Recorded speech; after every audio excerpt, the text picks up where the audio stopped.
আজকে রাজবাড়িতে আক্রমণ হবে। খামোশ ডাকো, আমার রাজ্য আমি কিভাবে পরিচালনা করব সেটা আমার ব্যাপার। মহারাজ তাড়াতাড়ি গেট খুলুন, না হলে কিন্তু ভেঙে ফেলবো।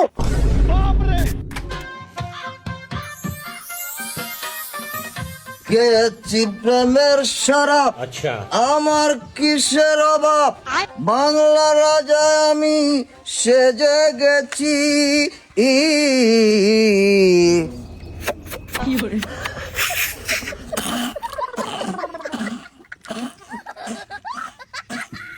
ওই আসো।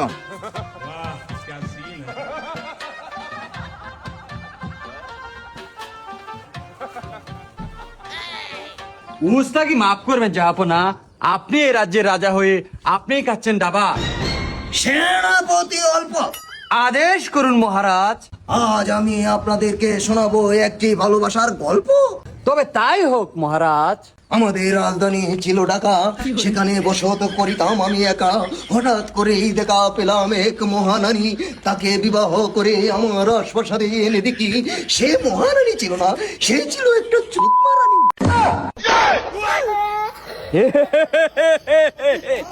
আজকে রাজবাড়িতে আক্রমণ হবে।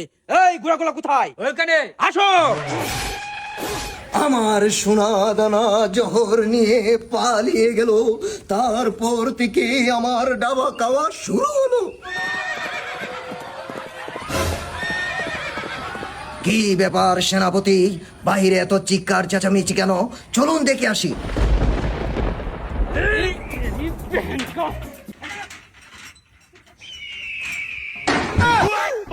সর্বনাশ মহারাজ, এ তো ডাকু।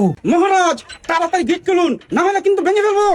খামোশ ডাকো, তুমি আমার কাকু, তোমার চাচামতি করে গেছে আমার রাজপ্রাসাদের অনেক ক্ষতি। তুমি কিসের জন্য এসেছো খুলে বলো আমাকে শুনি। জাহাপনা, আপনার এত বড় স্পর্ধা কি করে হলো? আমাদের রাজ্যের এমপি মিনিটের দাম এত ভাড়া দিলেন কেন? খামোশ ডাকো, আমার রাজ্য আমি কিভাবে পরিচালনা করব সেটা আমার ব্যাপার। তাই নাকি? তাহলে আপনি আপনার রাজ্য ছেড়ে পালিয়ে যেতে প্রস্তুত হন। মহারাজ তাড়াতাড়ি একটা উপায় বের করেন, তা না হলে আমাদের রাজ্য ছেড়ে পালিয়ে যেতে হবে। ঠিক আছে ডাকো, তুমি আমার রাজ্যের কোনো ক্ষতি করো না, তোমাকে কম দামে একটি এমবি মিনিট কিনে দেওয়ার উপায় বের করে দিচ্ছি। সেনাপতি বলে দে। আপনাকে অসংখ্য ধন্যবাদ মহারাজ, আপনি আমাদেরকে এত সুন্দর একটি অ্যাপসের সন্ধান দেওয়ার জন্য। চলুন। এ হে আ আ আ, চলে আসুন রাজপ্রাসাদে।